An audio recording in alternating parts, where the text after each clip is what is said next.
Welcome, everyone, to another episode of the Adeptus Ridiculous Podcast. My name is DK Diamantes, his name is Ricky, and oh, hello again, Kirioth. But before we get into that, if you enjoy the podcast, and maybe you want to support us monetarily, head on over to patreon.com/Adeptus Ridiculous, where you can get access to the Discord, bloopers if they happen. $15 tier gets you access to all of our posters in crispy, digital, whatever format you want to call that. They're great. You should check it out. Patreon.com/Adeptus Ridiculous. And Bricky, welcome back! Thank you. I have returned to the land of the living, and I'm currently very alive, and that's good stuff. Good stuff in general. So, hello. Great stuff. Yep. It's a good stuff. Being alive is good. Obviously, as per the usual, you can check out our merchandise down in the description. You got dice, you got cool game mats, you got all kinds of neat stuff there, apparel and so on. And some really interesting stuff going on here for some extra notes. I guess I'll go ahead and read these ones because this is rather interesting. So, good news and bad news for the realm of ridiculous. Possum got codexes for Cathay, or codices, I suppose. And so the next episode is Cathay lore 100%, but Possum is so busy this month writing 40K episodes, so you'll have to skip this month, unfortunately, for the realm of ridiculous. But next month, we will indeed be having Cathay.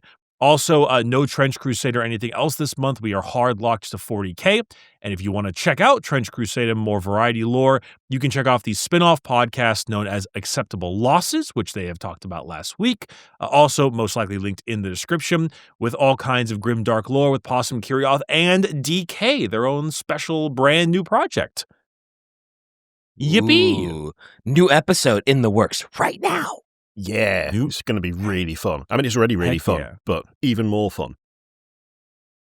Hell yeah. But yeah, that's what we got for today. Kirioth, three-peat, my man. Okay, this is going to be a slightly different mystery quote. I'm simply going to read it out. I will also give the author and the rough date in which this was written, because this will give you a bit of a heads up. So, if you don't get this, by the way, you're fired. Instantly fired. Shit. There's no coming back. I need this job. Look, the pressure's on. So this is by a gentleman known on YouTube as Bricky, and this was said 3 years ago. What? Oh, great. War of the Beast will have its own episode. Don't worry. Huh. Man, this Bricky guy seems like a prick. I gotta be honest. I don't know. It's so poetic, like wow, 3 years ago, huh? Sheesh. It's been a while coming, but we are. We did also say we would do a dedicated episode on Dante, and it did also take 3 years. Mm-hmm. But gosh darn it, we got there. Consistency is key. Also, what the hell? You didn't let me guess what the quote was. Oh, sorry. Yeah, no. I need these few dubs, man. I was gonna guess the War of the Beast episode. Yeah, I mean, you're not wrong. You're not wrong. You're not wrong when you say War of the Beast. The thing is, it's not just this episode, because War of the Beast is an absurdly long series in some ways, and so we are. I guess what we're kind of doing is our own version of Orktober, because we are doing War of the Beast. Then we're doing War of the Beast. Then for the third episode, we're doing War of the Beast. And I'm going to finish off with a nice change to the schedule. The last episode of the month, War of the Beast. 4 straight weeks of Kirioth and War of the Beast, baby. Yeah. Let's go. Strap in. War of the Beast-tober. Let's go. We're going to get to the story that I never wanted to get to because it seemed so bad. I read it. I will be totally upfront. I didn't read it again for this, but we have a Possum. We have an amazing researcher and scriptwriter in the form of Possum. And so I felt that I could do that, but oh my God, it's 12 books. It's so long, and the quality is questionable in places. So Possum very kindly shouldered the burden and has been and is hard at work ploughing through a series that is written by no less than 6 different authors over 12 books. And it ran Oh, from December boy. 2015 to November 2016. So actually, in terms of like gaps between books, not that many. But then there wouldn't be, because there was a load of people writing them. If you want to know who the authors are, we've got Dan Abnett, Rob Sanders, Gav Thorpe, David Annandale, Guy Haley, and David Geimer.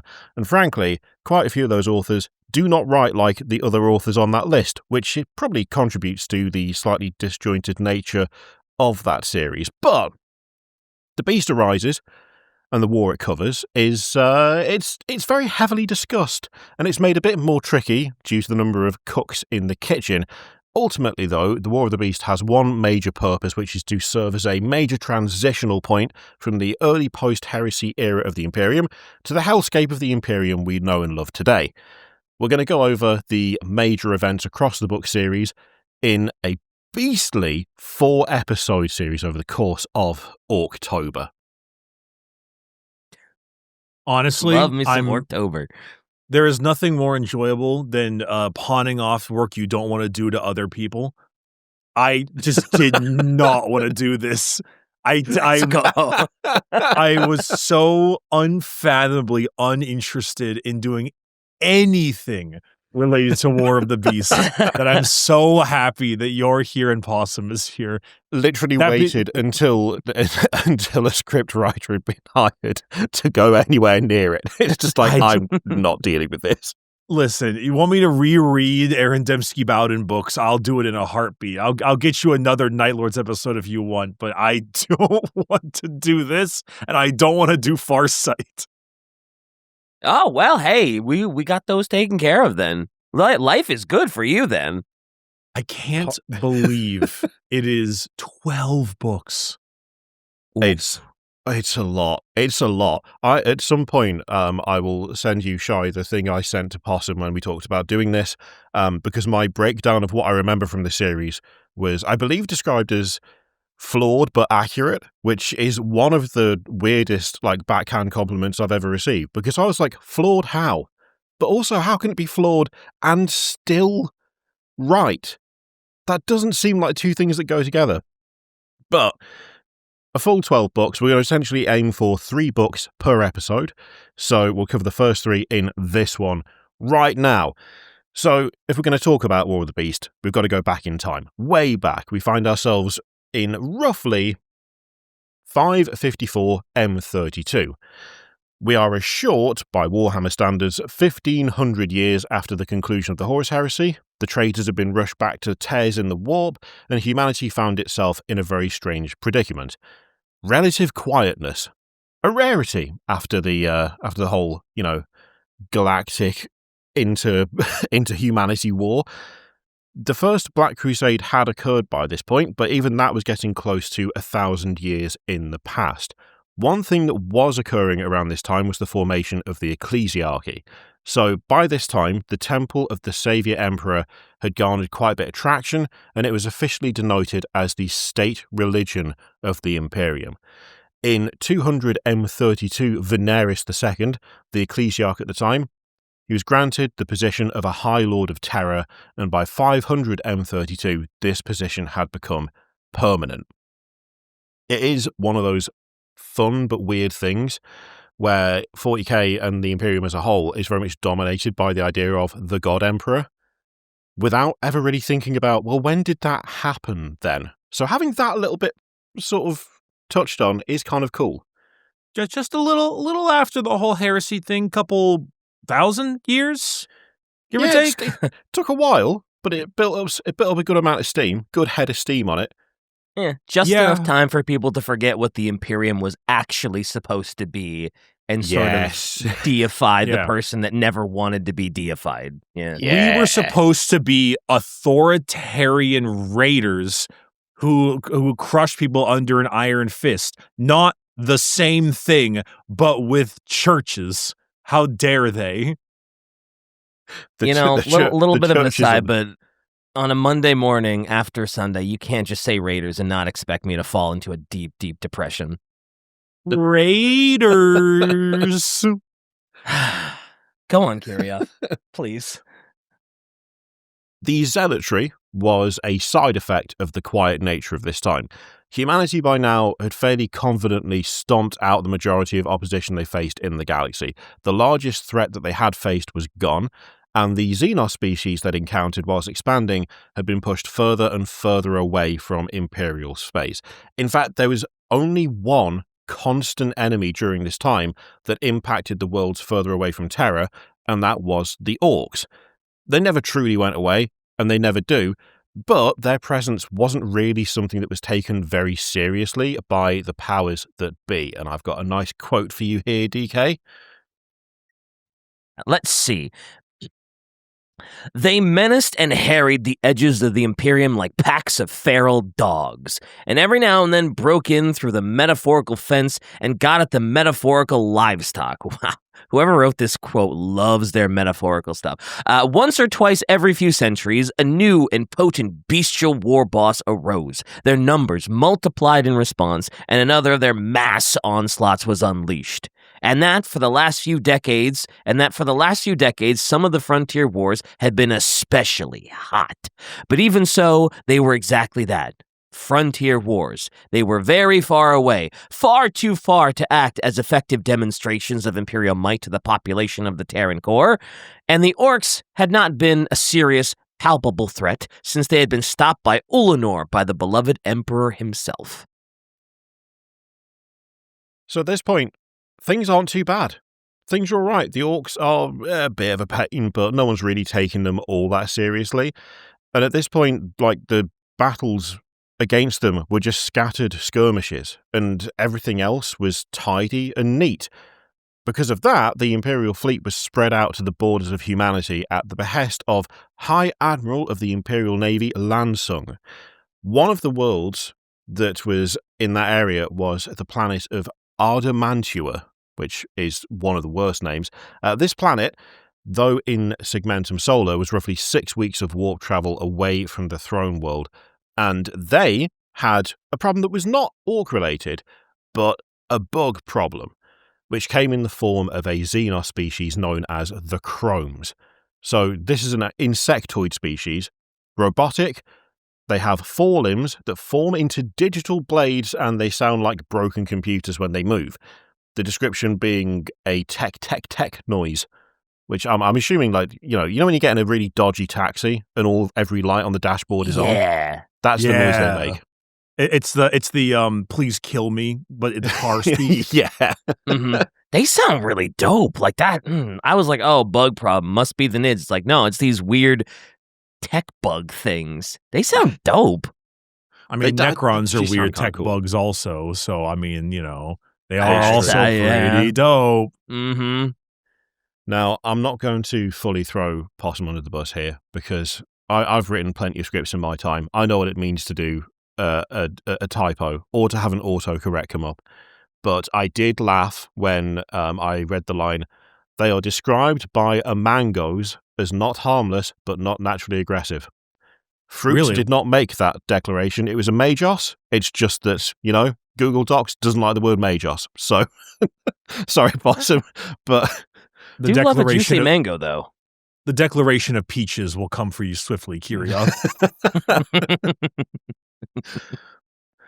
Whether this lot are naturally aggressive or not, it doesn't matter. If there's 88 billion of them spread across 67 worlds, they are a problem. And those 67 worlds are humanity's by right, so they need to be taken back no matter what happens. So the robo-bugs were being busy on Ardemantua, and a shield company of the Imperial Fist was out there to take care of it. And they were dealing with it. I'm sorry, did you say it was Ardemantua? Is that the name of the place? Yes.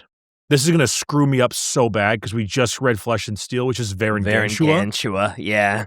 When you said what a dumb name, I was like, it's really close to Varangantua, actually. There are some weird names, and... Yeah. Yeah, okay. Because it's gonna throw me. Okay, just continue.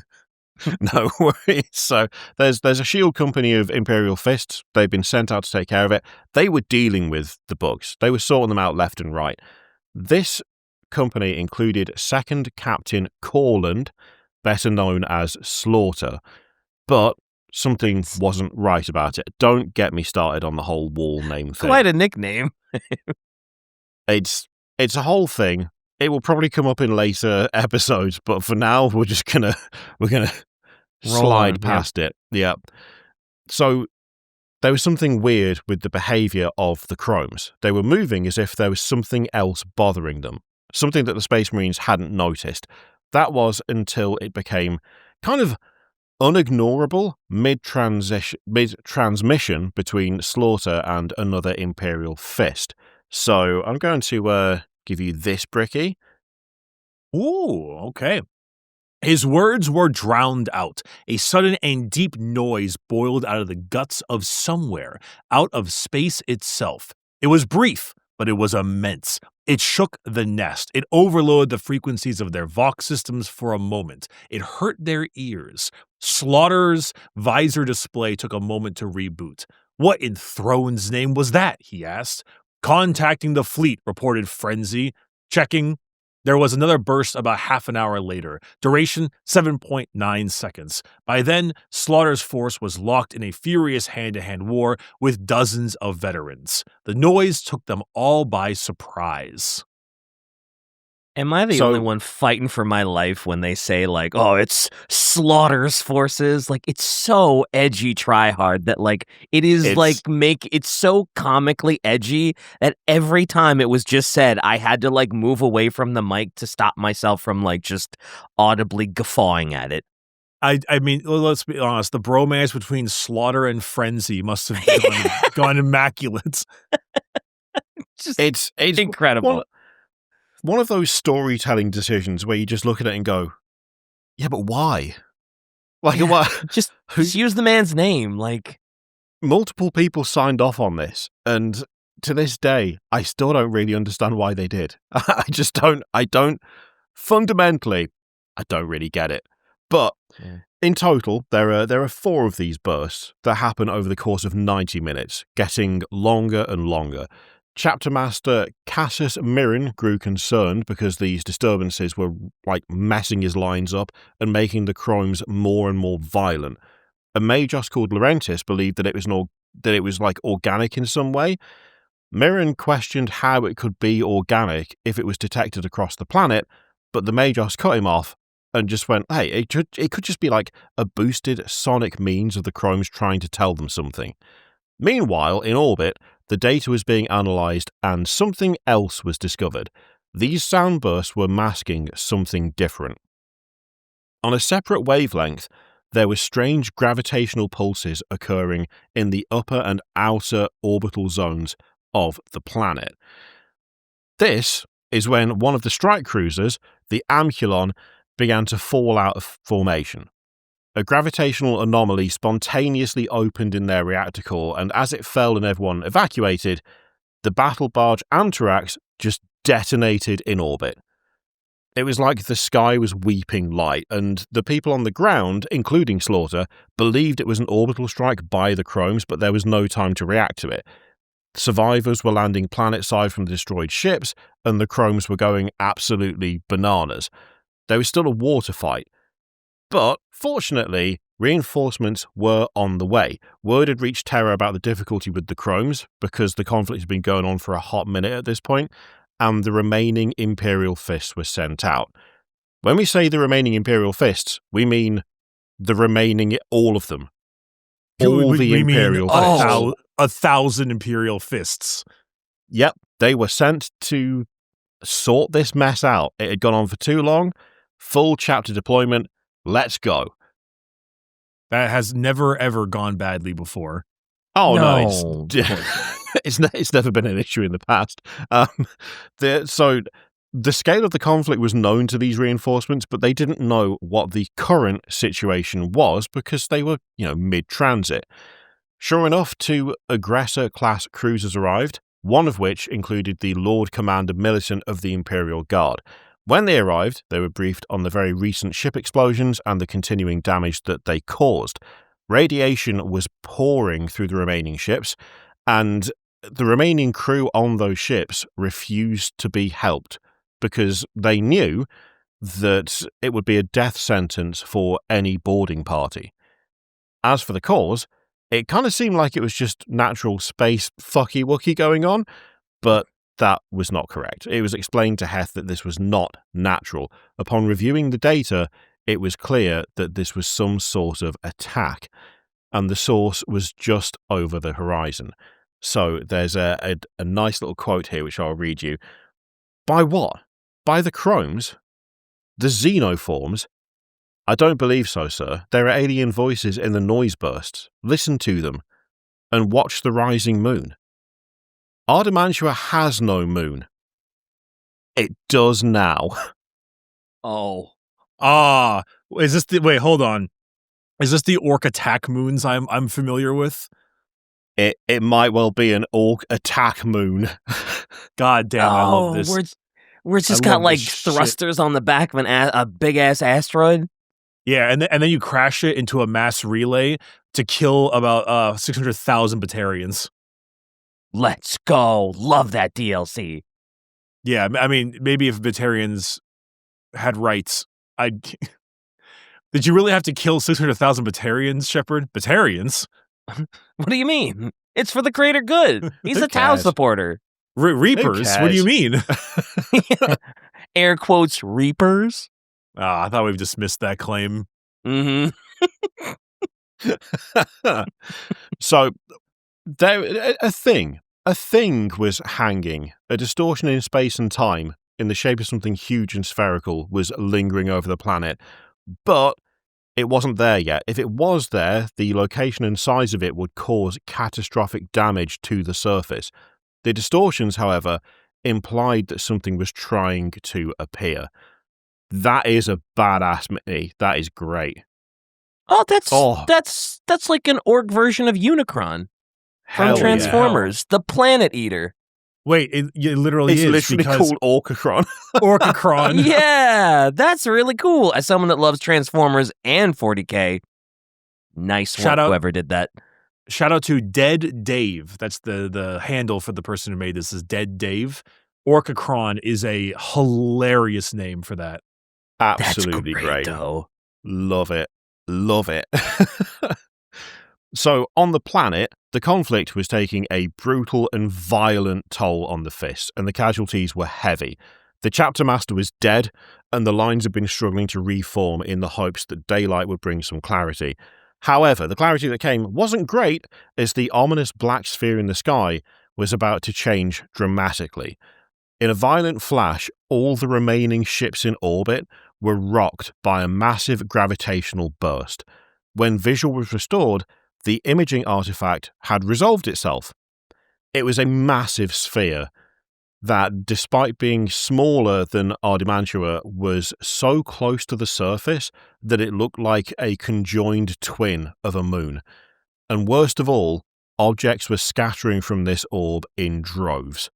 There were warships coming out of it, thousands of them, and they were spreading across and above the planet like locusts. Imagine being just a random guardsman on the surface seeing that. I mean, all conflicts are above your pay grade, but that? No thanks. No. Yeah, I was literally about to say Willem Dafoe looking up GIF is apt in this scenario. I will also say that I find the oh god, are either of you familiar with that terrible Roland Emmerich film that recently came out called Moon Crash? No, actually. Moonfall. Was that it? Moonfall. Was it Moonfall? Yeah, it's got Samuel Tarly in it. Moonfall. That's the one. I love that film in a this is hot garbage and I shouldn't be watching. You know when some films are just so bad that they loop all the way back around to being enjoyable again? Oh, absolutely, yes. It's one of them. It's 100% one of those. Okay, because I am immediately thinking about the scene where like the moon is scraping over the top of the city and just shit flying everywhere. Yeah. I'm imagining that, but green. Yeah. Same. Absolutely same. Also, one of my favorite things in any film for a while was the idea of a space shuttle taking off using the moon's gravity to assist because it's so close to the Earth that it's touching mountains. And it's just like, what is happening? Whose idea was this? The moon is helping us. Yeah, totally. Oh my god, it's so good. Yeah, I mean, jump scares characters in that film. It's great. Watch it for free. Don't pay for it. So those on the surface, like, they felt the burst like a massive bomb going off, destroying structures, knocking space marines over. In almost an instant, the skies went black, but it wasn't ash. It was ships, and all of them were opening fire. Out of the smoke from the absolute littering of bombs and munitions marched a familiar foe. Orks. To some, the Orks had been almost a joke in the past, and some had never seen an Ork before.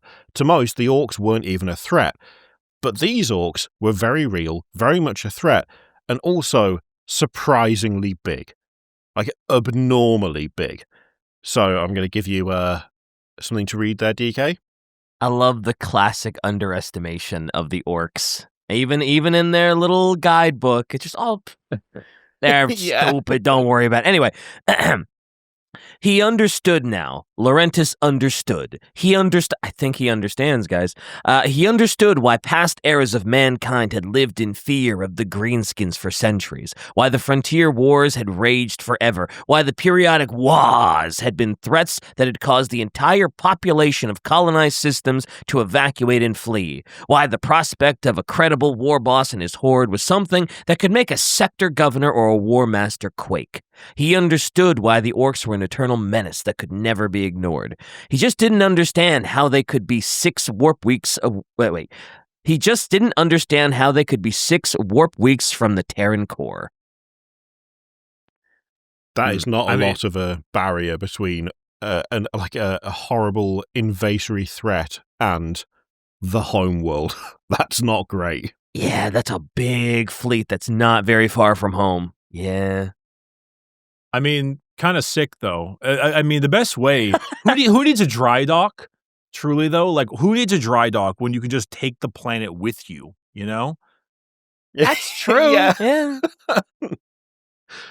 Shai also said, note that during this time, as Kirith mentioned, at this point, Orks were a meme because Horus almost wiped them out during his Ullanor campaign, and they were almost a non-issue for 1,500 plus years.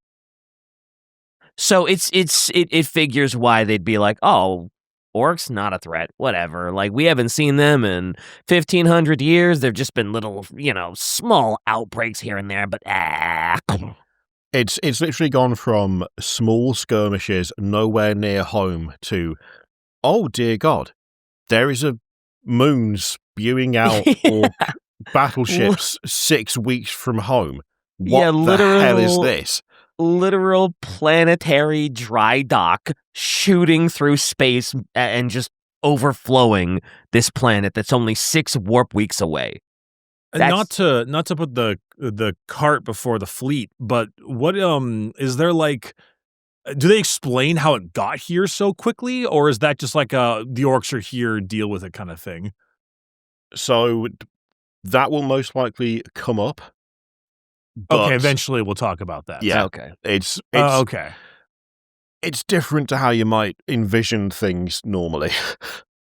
Gotcha. I just, it's one of those things where, like, if they were just like the Orks have a moon now, that's like not abnormal for what they do for that kind of stuff. So I was just curious if we ever will get there, but I guess we do. Yes. Yeah. Don't worry. We'll get to it. So you'd think someone would have noticed the flying moon by now. You'd think. You've seen the bureaucracy of 40k. Like, someone submitted a report, and then a servitor delivered it to a shelf in a library 5,000 feet below sea level, and no one ever read it. 800 years after the War of the Beast, there's an ecclesiarchy somewhere in the administratum that's like, guys, there's an Ork moon that's been yeah. Looks at the date on the bottom. Shit, a little late. Reads the note, then reads the date at the top that he skipped. And goes, nah, for God. Damn it, not again. No. So many lives could have been, oh no, we don't care. That's the most ecclesiarchy thing ever. So many lives could. Oh wait, we don't care. Yeah, whatever. It all worked out in the end. Who cares? Billions dead. Yeah, we got billions. Whatever. More. So as all of this occurred, those in space knew what this massive object was. It was an Ork attack moon, and it was currently attacking the surface of Ardamantua in more ways than one. Not only was it just vomiting ships out, but it had begun firing gravitational beams on the surface to begin stripping it of its resources. It was harvesting the mass of the planet, but it wasn't keeping the minerals for itself. It didn't need it. So instead, it was doing something else. It was launching those minerals at the fleet in orbit, and it was landing hits. So a massive chunk of quartz and iron travelled at 6 times the speed of sound and tore one of the Grand Cruisers in half.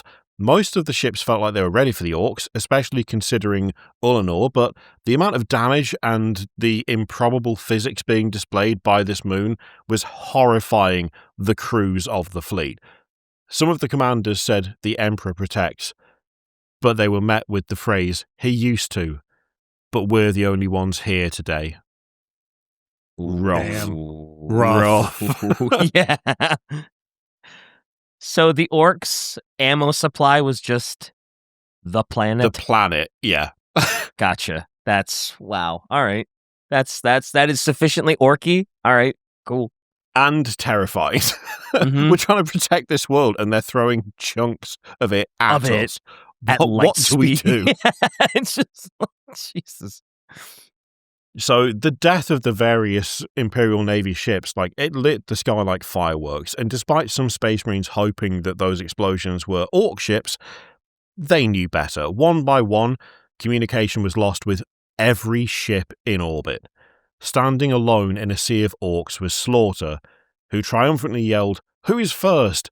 There's enough for all you bastards," before facing the War head-on in a final, defiant, seemingly death charge. That's a hell of a final quote. That's a great Slaughter quote. What a way to go. Why do you say seemingly? Because obviously he survives. He's Slaughter, for God's sakes. Oh, clearly. You don't get a name yes. like Slaughter for being like a weak bitch, you know? Yeah. So before their respective deaths, the Magos Laurentis was able to rapidly translate communications being made from the moon, and that data was sent to Terra. They were able to determine that the Orks referred to the subspace tunnel the moon erupted from as the War Gate. Brilliant. And these Orks inexplicably had one leader. So I've got something for you, Bricky. Sick. The war boss refers to himself by a name that is harder to find a single specific translation for. Depending on nuance, it seems to be Beast or Slaughter, or Lord that will make great slaughter. I don't think it matters. His intent is obvious, and the image blinked again. This time, it took longer to return. "Time's almost gone," said Heth when he reappeared. He looked straight into the recorder source. "Study the files I've sent. Study the damn data. For the love of Terra, you need to understand. You need to be ready. The Imperial Fists are gone. They've wiped them out. The entire damn chapter. We are finished here. Unless you prepare yourselves, you..." And the screen went blank. Well, that, I was just about to. I was about to say that, Shy. I was like, "Damn! Whoever the author is could not think of a better name for the war boss than Slaughter, Great Slaughter. Even though you've already got a Slaughter, brother. Please, That's a good point. Buy a We have a dictionary. Slaughter already. We have a Slaughter already. The Saurus is right there. Yeah. It feels like the idea for the title came first, since the first book is I Am Slaughter. But then it became a thing of, but if I put 2 things for slaughtering, people won't know which one I'm referring to, which is fine, but it's mostly just like... It's not. Yeah, but it's just a little bit... It's not confusing, it just doesn't really work. I don't know, it's not... Yeah, once Bricky read that part, you could probably hear me rolling my eyes. Don't... I think you just don't like the word slaughter.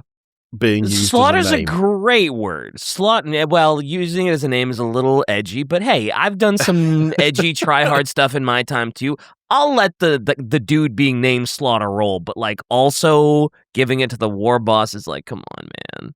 Come on. It's also, in the context of 40k, it feels very corn-coded. Yeah, Like, it's just extremely does to me. corn-coded, yeah. Yeah. Like, blood for the blood it's god. like- slaughter for the slaughter throne. Yeah, well, it's just like, well, okay, but now we've got a loyalist space marine and we've got an orc, and both of them are like, slaughter is my thing. So, okay, but that feels like it's not your thing. I mean, it technically is, but thematically, it kind of feels like it belongs to someone totally different, you know? Someone not related to you or the dude you're fighting. I'm having a loyalist dude who's not Zinchian named Schemer. And then the orc is named something like Schemer or Cunning or Creator of Schemes. You're like, what the hell? It feels very weird. All right, so this is I all, we're will already say- starting off in a strange. We're already starting off with like not even strange story situations and more just like bizarre naming conventions. Yeah, I cannot disagree. I will say that Lord that will make great slaughter, that goes hard. I don't have a problem with that. That's pretty cool. Yeah, for an But you orc or like a demon of corn or a bloodletter or something, fine. Yeah, I'm okay with that. The thing is, introducing that after you've got an Imperial Fist who's people call slaughter. It's like, Like why a fist? I know. like not a blood angel maybe or like a fist? Like his name should be like desk or or wall Or IKEA. yeah, or like our wall or like or some or pillar. Like Why- it just why did they need- slaughter? Why Hey, did Bob they the need Builder. Xbox Live gamer tags in the first place? No one else uses them. Oh Like, my what- god. what- Okay, side note, DK or Kirioth or Shy, have any of you been playing Silent Hill F? I played like the first 2 hours of it. Did you get to the Not part yet. where there's a puzzle involving leet speak? I didn't. Oh my god, there's a oh, okay. There's a leet speak puzzle in the game, and it's one of the best puzzles. I love it. It's great. I it was really strange when they decided to give the Imperial Fists, gave his designation L33T1337. Oh, Very no. bizarre.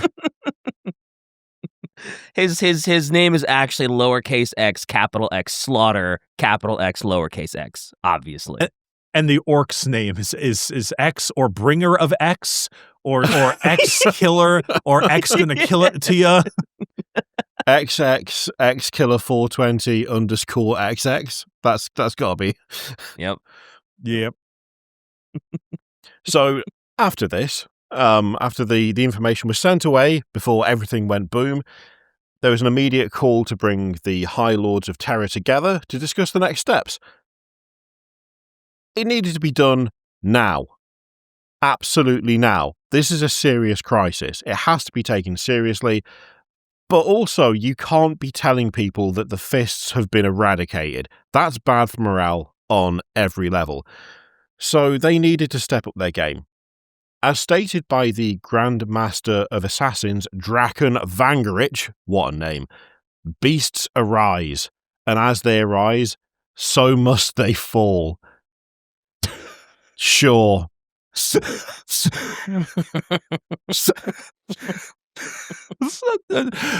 I'm muting. Continue. No person with an actual personality and functional brain has ever phrased anything like that. It's just never happened. I refuse to believe. If you were like, okay, I've got a book series for you to read. I'm only going to give you one quote, and I gave you that sentence. Would you read that book? Would you? No. Probably not. Probably not. That sounds like as moons arise, moon fall. It applies to so many things. As baseball arises, so must the baseball fall. Like, So- what does it mean? So is this a beloved book series or anything? Because like I don't want to sit here and be No. like, oh man, it's not okay, cool. Because immediately I was like, man, I can see why you would want to avoid this like the plague, Bricky, because this is rough. This is rough. It's just the I knew I looked at like the synopsis for it and it didn't make sense to me. And we got 4 weeks of this, baby. Let's go. This is gonna be a fun 4 weeks. I'm going to quickly put on my my diplomat's hat. I would say that reviews for this series so far have been mixed. Anyway, we're gonna move on. So we need to take a quick step back to something touched on a few minutes ago. All the Imperial Fists gone. All of them. To get a full grasp of this and get a good idea of what's going on here, we need to take a few steps back more. So, as we mentioned at the start, the Imperium at this point was in a stagnant state, and the Fists were still stationed on Terra. The stagnation and the more lax nature of the administratum on Terra was kind of shown by the Fists being sent to deal with the crimes. It was a threat that wasn't taken too seriously, that, in terms of optics, it could look bad if it got out. So by sending the Defenders of Terra to deal with this, like, quote-unquote threat, it was a means to stamp it out quick and show that Terra still had a strong foothold on things. But, you know, this literally blew up in the faces of the High Lords, and the tension between those lords only got worse because of it. Over the next few months, it became very clear that there was more than one of these attack moons. So there's a planet called Praxedes Prime, which was almost completely absorbed by one, while a second moon appeared near Port Oberon, resulting in it shooting chunks of planet everywhere, destroying countless ships. But these are only some of the examples. One thing remained universal, and I will just send this over for you, DK. Billions perished in the fires of the invasion's ire. I don't like how that rhymed, actually. Anyway, worlds lay smashed. The people prayed for an intervention, but none came. Astra Militarum forces and planetary defenses stationed in the path of ruin did what they could, but were swiftly overrun. No reinforcements were sent. No reclamation fleet from ancient Terra was on its way. Only Death Worlds and Adeptus Astartes' homeworld seemed to have the resilience to slow the invasion's progress. So, not great. Get out, Shy. That's true, Shy. You could slaughter. A slaughter.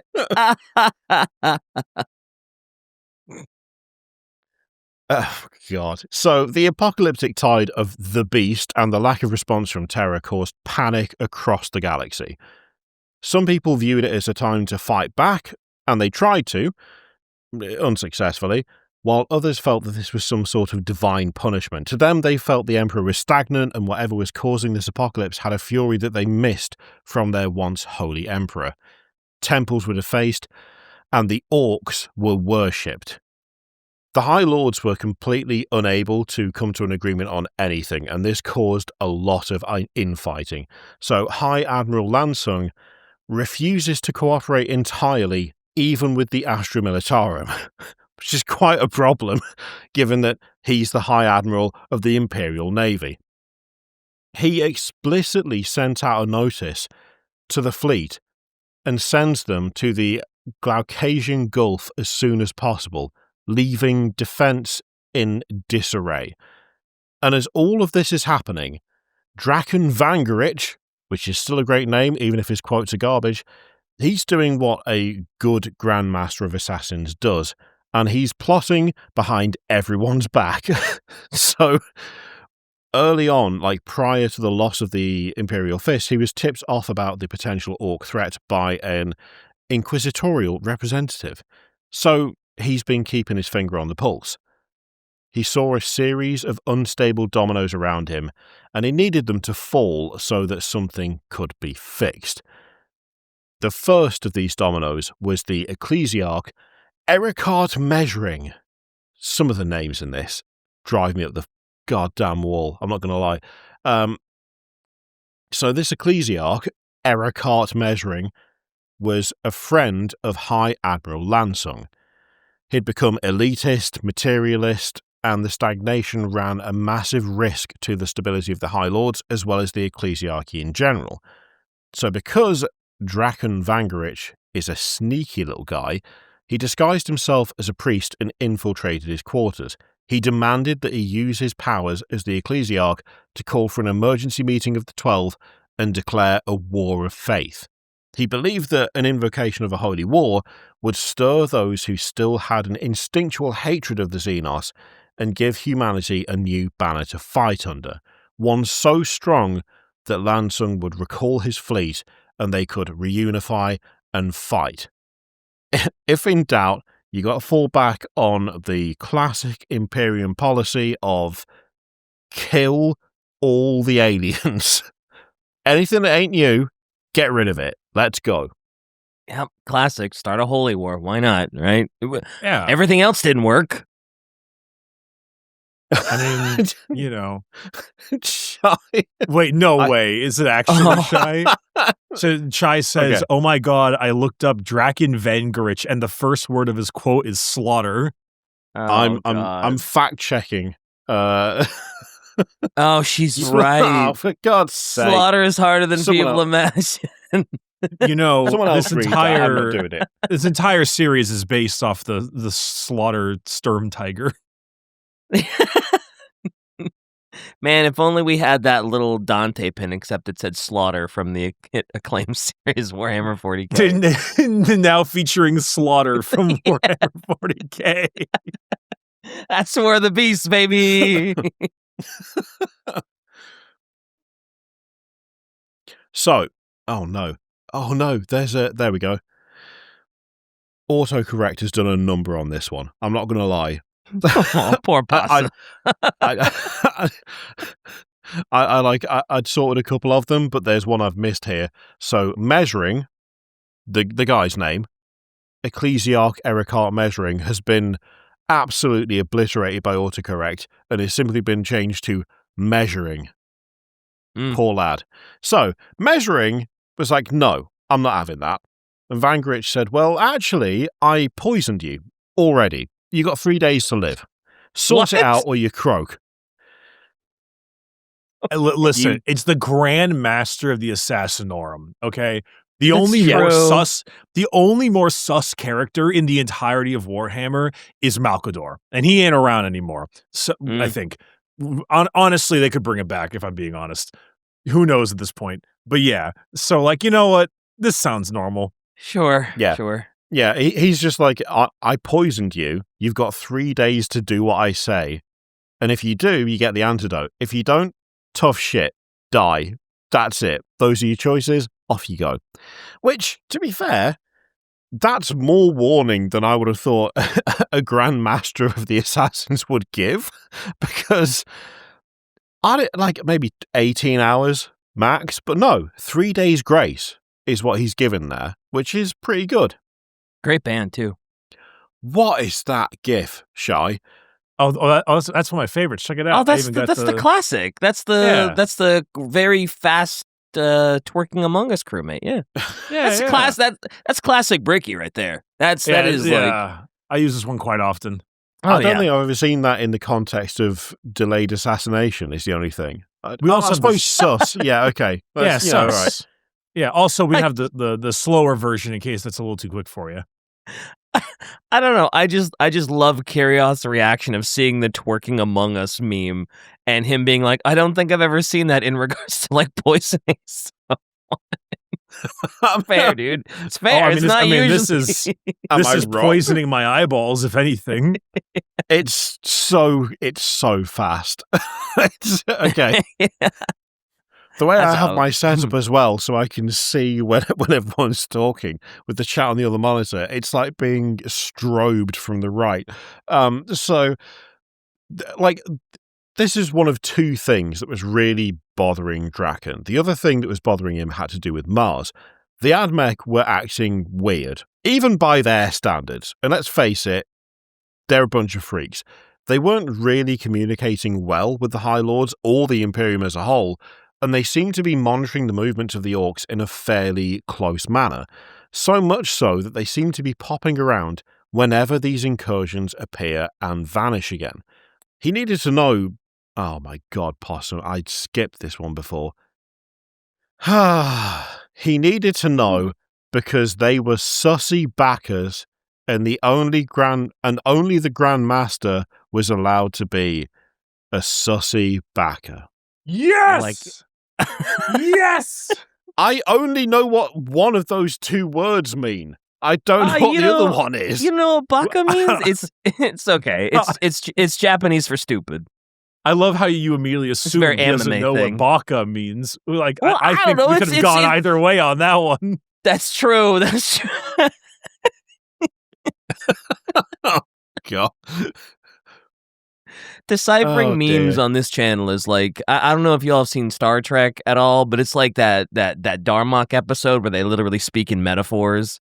Like Shaka when the walls fell. And it's like, what the fuck does that mean? It's like, well, if you don't have the context for the metaphor, you kind of don't understand what the... Yeah, I Shaka like Flocka. Oh, God, no. All right, no. Kirioth, move it right along, brother. I feel like I'm at like a solid 6.5 out of 10 on some of the references that show up when we do these. But every now and again, there'll be one that hits me and I'm like, I may as well be 80 years old and like in care because I'm going to die in 2 days' time. There's no midpoint. I'm either I know what that means or I'm basically a corpse at this point. There's no real difference. This is what the War of the Beast does to you, okay? This is what the War of the Beast will cause. Kirioth hitting us with this podcast makes me feel like I'm in hospice is wild. Like, jeez. All right.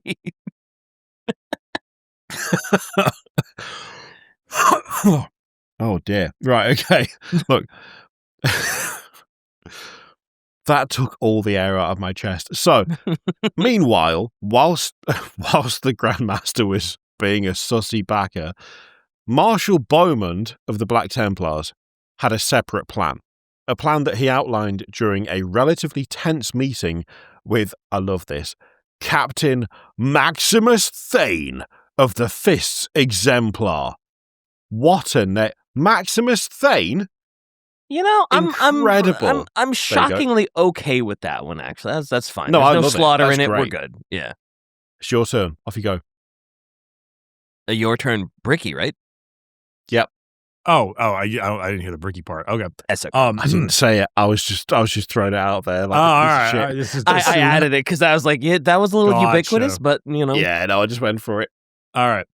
What we must do, brothers all, is gather our strength. The savages will be stopped here no more than they would have been at Asperia. We must consult with Chapter Master Merhin, with my own High Marshal, with Sharn, with Quisador of the Crimson Fists, and Issachar of the Exoriators. It is time for the scattered successors of all loyal legions to join once again in defense of humanity. This will not happen here, Thane. It will not happen now. But we must be as one and ready for Dorn's call when it comes. DK, I think, because you may not know this, the High Marshal is a rank in the Black Templars. So these are all Imperial Fists successor chapters, one would assume. Gotcha.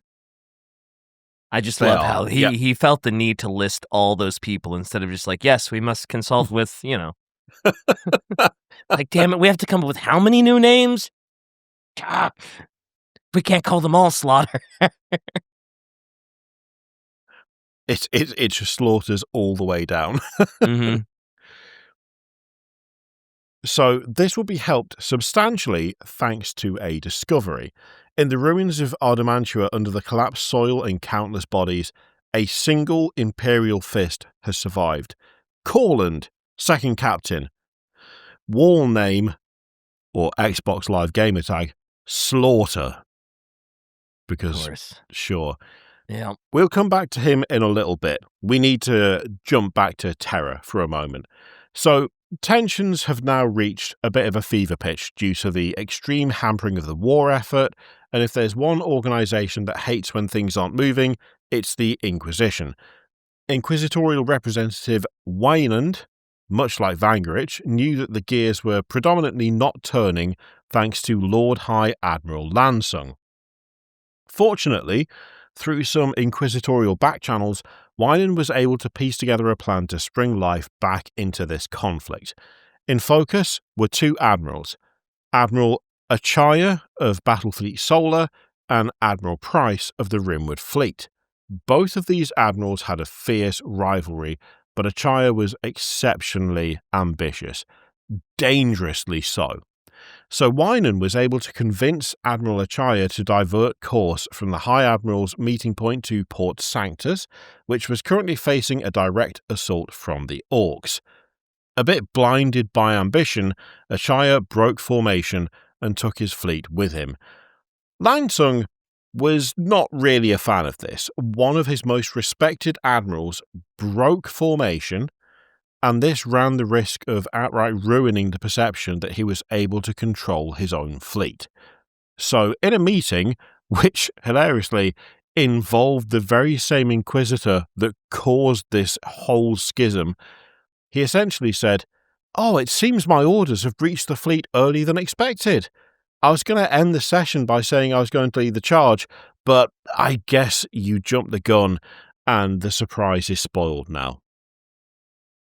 While this is going on, the last Imperial Fist in the galaxy, otherwise known as Mr. Slaughter, confirmed the suspicions that were had.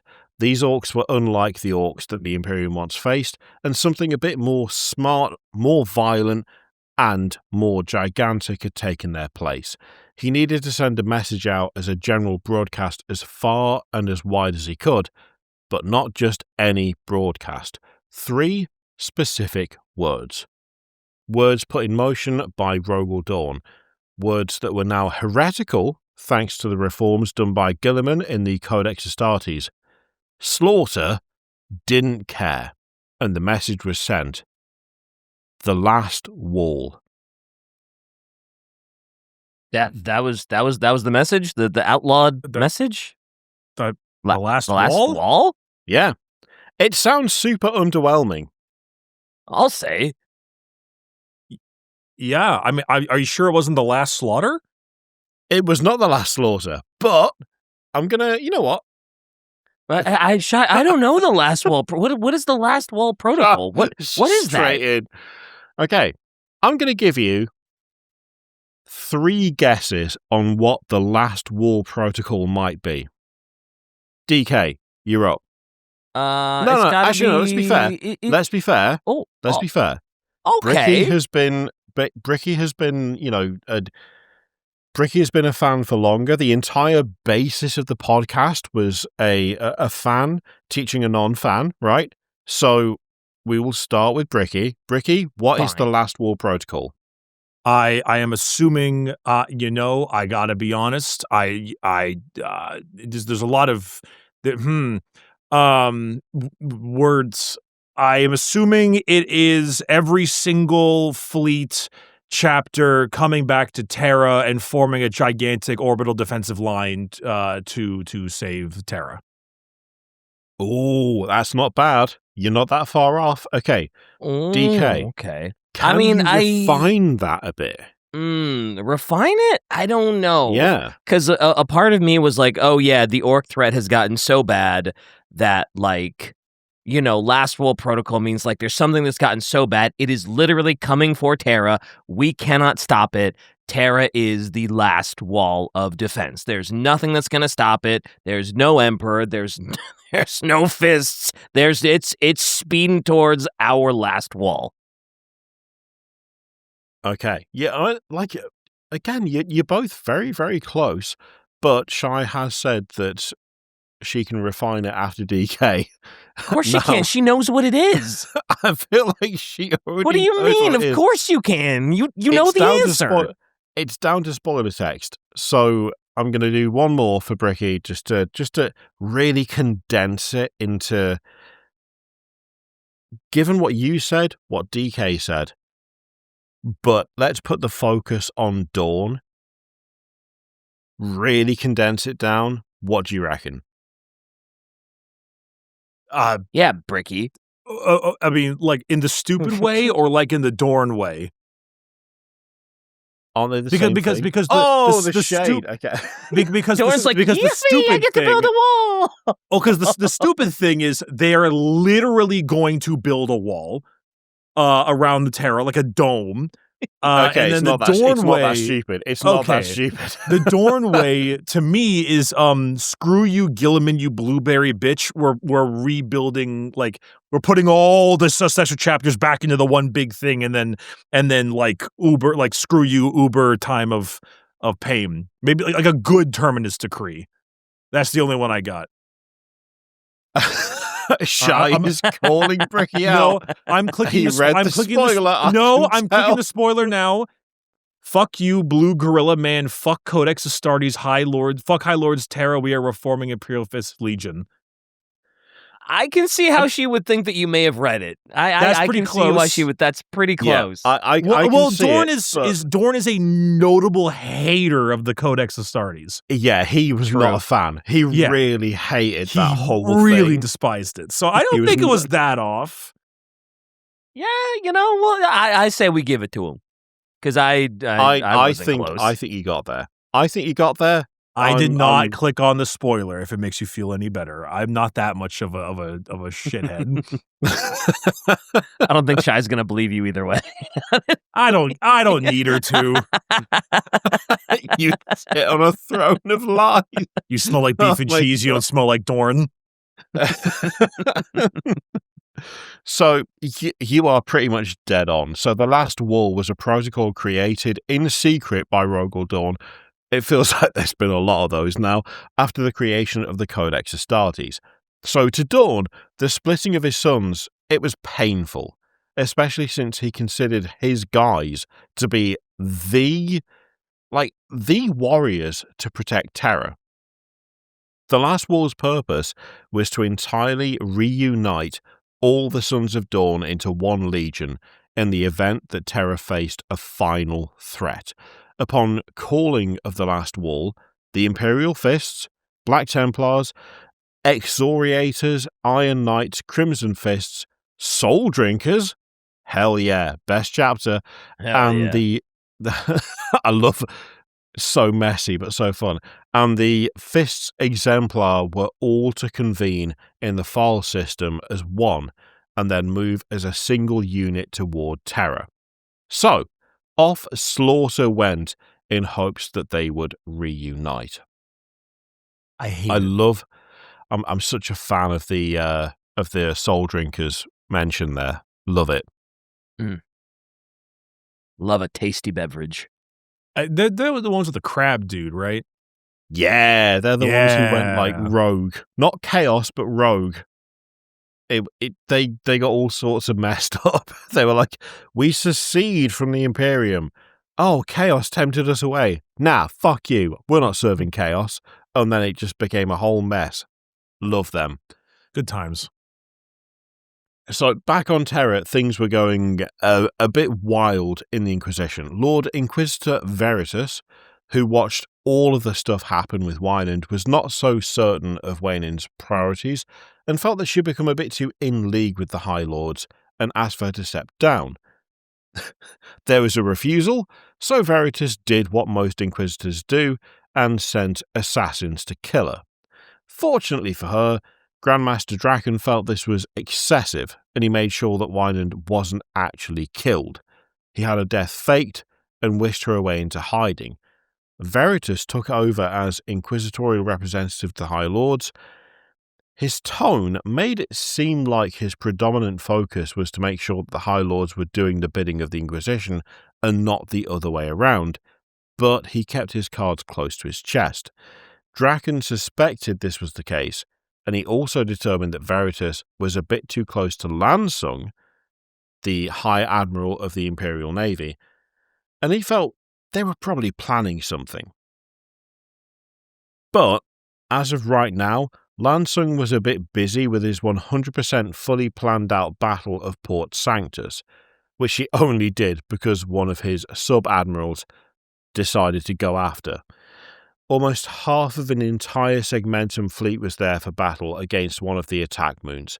A battle like that it shouldn't take that long. It should be fine, right? A whole fleet versus an attack moon? Easy. What the hell do you mean, Kirioth? A whole fleet versus a planet? A moon? Easy. Easy me. The Imperium might think so. Me taking like the AA baseball team to go fight the Dodgers. The Dodgers, yeah. Like easy. They're smaller. They can run faster. There's less mass. Well, funnily enough, a week goes by, and it's just a battle of attrition. Despite the size of the fleet initially, the Orks were just outgunning them at every step of the way. They'd built and weaponized asteroid forts, they hijacked Imperial ships, and they also had a neat trick where small Ork attack vessels were able to rush in under or around an Imperial ship and teleport boys through the void shields onto random decks of the Imperial ships. Classic. So you'd have a ship just minding his own business, and then suddenly, boys on the gunnery deck. What do we do? We're all human, and these guys are nutters. What happens? Well, you all die. Congratulations. You were born in the Imperium. Damn, they're nutters. Crazy. What? It's not... Wait, oh, nutters God, be nuttin', man. Crazy. Have I done an English slang thing? Nah, nutters is acceptable. I got yeah, it's fine. That's is it? Okay, that's fine. It seems suspect, even though it shouldn't be. So sus. So it seems sussy. Call an emergency meeting, if you will. Oh, God. So there is one more side effect when it comes to battling Orks, which is the Orks themselves. Even the most organized band of Orks, they still have an urge to do their own fighting, and this battle of attrition meant that things were spread out quite a bit. This also meant that the battle became super disorganized. But there was one moment where there was an opening for attack on the attack moon itself. So the fleet as a whole was told to just rush the moon and deal with it. A unified front seems to be the theme of the moment, as in the FAL system, Slaughter was met by a shuttle from the Black Templar vessel Abhorrence, what a great name for a ship, and was taking him up to see Marshal Beaumont. At best, the successors would come together and agree that the beast was a titanic threat to the throne world. At worst, the last of the Imperial Fists will be ridiculed for his pretensions of grandeur, so that the memory of my chapter will end not only with extinction, but with infamy. Upon arrival on the ship, he was greeted ominously by a council of chapter masters. Beaumont, Issachar of the Excoriators, a Fist exemplar you didn't recognize, and Master Cassandra of the Crimson Fists. The chapter masters liked Slaughter's attitude, but they didn't really understand why he was there to begin with. He kept stating that he was the only survivor. They thought he was referring to his regiment, but eventually it clicked. The Imperial Fists were gone. He was the last one of 1,000 brothers. And he made a statement that for those who had Dawn's gene seed would make their blood run cold. The final wall has fallen. Very melodramatic. Very... It's pretty heavy. So, I you know what? That one Imperial Fist, clearly... What's up with the Imperial Fists with, like, killing their whole chapter? I don't think they do it on purpose. Like, I mean, yeah, but then there was the whole cage thing, and, like, yeah. I don't know. I gotta be honest. Just a circumstance. They just have really bad luck. Get perturboed. Oh, God. Yeah, perturboed, yeah. Perturbo out there. I'm ready to fight you, Dorn. Slams a handful of Tylenol into his face.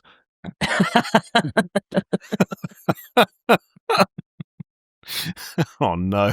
Okay, so back to Port Sanctus, the direct assault against the attack moon. It's more devastating than they could have imagined. Blasts emanating from the moon were proving difficult to avoid, but the full firepower of the Navy, it's not breaking the moon's focus. Eventually, the repeated assaults against the void shield start to make it buckle, and the moon becomes more and more vulnerable. In rapid succession, attack craft are sent into the moon to really fuck it up. In particular, the gravitic, I hate that word, the gravitic generators of the moon are the primary target. The runs by these attack craft proved to be successful, but also suicidal. The detonation of the moon tore through space-time and engulfed half a dozen or more capital ships with it. Escorts, fighters, bombers, all of it. The first of the beast attack moons was finally destroyed. Lansung returned to Terra and was greeted with an incredible parade. He was a true hero of the Imperium, and this victory resulted in a rousing speech stating that this was proof that the Orks could be defeated, but he needed support. A grievous blow was dealt to the enemy, but they needed to unite. The Guard, the Navy, the holy word of the Emperor needed to unify everyone in this war. But can you guess what happens next? I would imagine another orc moon ship just kind of starts hovering in the distance. I would assume a beast that makes slaughter, or a slaughter beast, or some phrase of this ends up arriving. The slaughter arrives to Terra, and we're not talking about the man. Shy hitting me directly in the heart with the slip space rupture detected. I mean, you're pretty much both correct. So, massive shockwave, the stage buckles, the road cracks beneath them, members of the Lucifer Blacks are just scattered as another shockwave hits. And the Grand Master of the Assassins, who, of course, was there, he looks to the sky as the crowds on Terra do the same. DK, would you do the final honours with this one? Of course. Something glinted above, bigger than anything else that had been in orbit. The sky had turned purple and green around it. Many miles above, uncaring of Lansung's victory, his speeches, or any of the petty politics that had allowed its arrival, a monstrous star fortress, larger than anything previously recorded, extruded itself into orbit. The Grand Master of the Officio Assassinorum had never known fear. At that moment, as he watched a false moon rip its way into existence above the imperial capital, he felt a cold trickle of dread. Beautiful. Womp, womp, womp. Sylvester Stallone.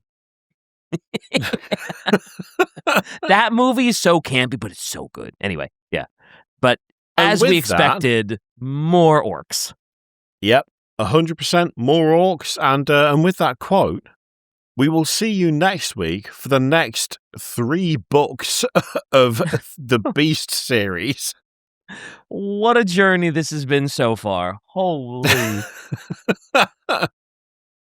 Wait, I have a real, actual, genuine question in case I missed this. Is Slaughter still around? Oh yeah, he's still around. Is he like the main character for all 12 books? He's trying to get the Imperial. He's trying to get the gang back together. No, I know that, but he's the last surviving dude, right? He's the last surviving Fist.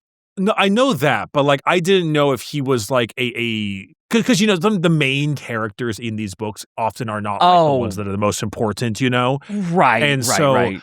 I just is he the main Because I guess Like, it'll be a spoiler. He's not like a side character, right? It's not kind like of a spoiler. He's fairly major to most of it. Let's put it that way. So basically, what you're trying to tell me is that he's going to be my favorite character and last all the books, like my favorite character, Torgadon. Yes, 100%.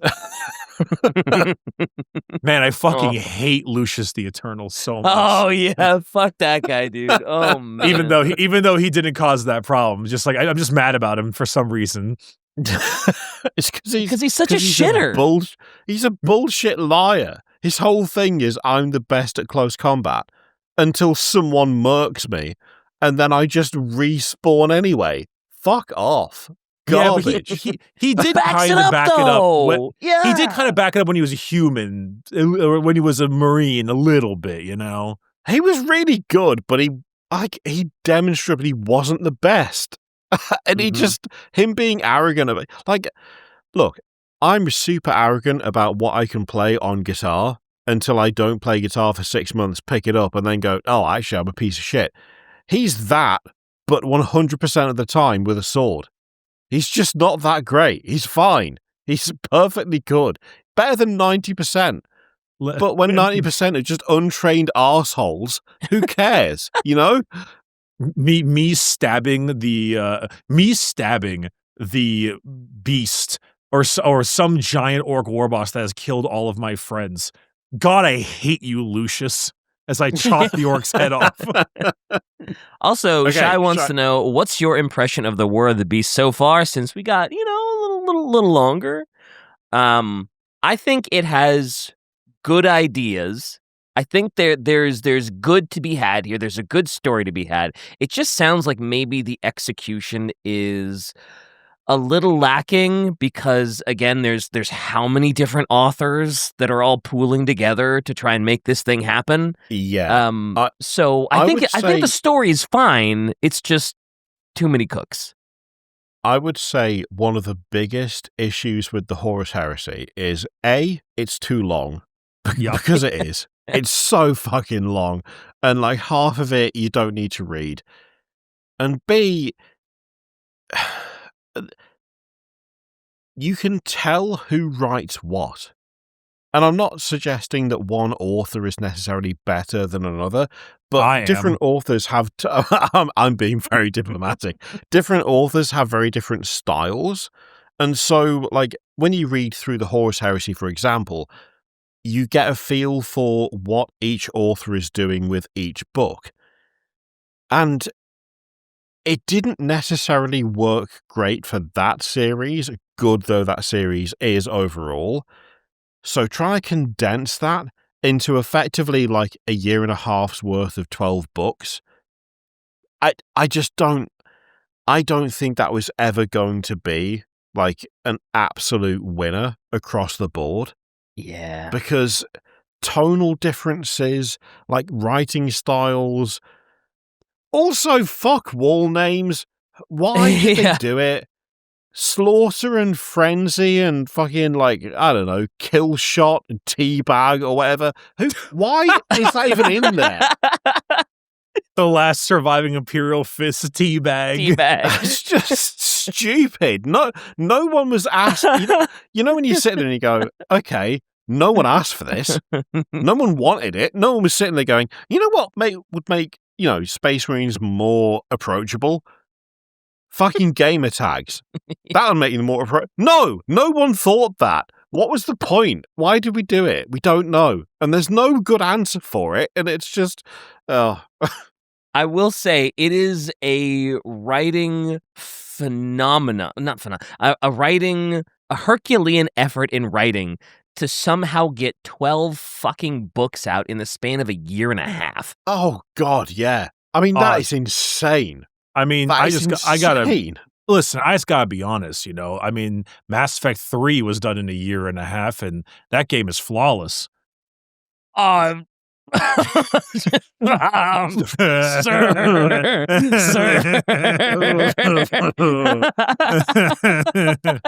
The thing is, as well, it's not even a full year. December 2015 to November 2016. Wow. Like, Even All across right. 6 authors, that's 2 books in 11 months. Yeah, that's a lot. What the fuck are you doing? Spread That it is- out. Give him time to cook. Don't just be like, yeah, this guy, he's called Slaughter. Off you go. What the fuck are you talking about? Give them more time than that. It doesn't need to be rushed to an insane extent. It's just, oh dear. I feel like that's like 6 years worth of books in the span of like a year and a half, and it's like, ay, man. Yeah, anyway. But yeah, War of the Beast is so a thing right now. This is the thing. I feel like I really want to like stress that of the listed authors, like they're not bad. They're not bad at writing. They're good. But I was going to say, there's like Dan Abnett and Guy Haley. We've read really good books from them. Gav Thorpe's great. David Geimer, I really like. Like every single time this stuff happens, it's always the same thing. It's either not given enough time to cook, deadlines are too strict, or requirements are blah blah blah blah blah blah blah. You know, like this. It's always constantly that case. Yeah. You know, I mean, how many video games have we played from extremely good studios that have not met publisher requirements and or were rushed out the gate? Count. I sure do love playing Monster Hunter Wilds at 60 frames a second. Yeah, that PC release was a little.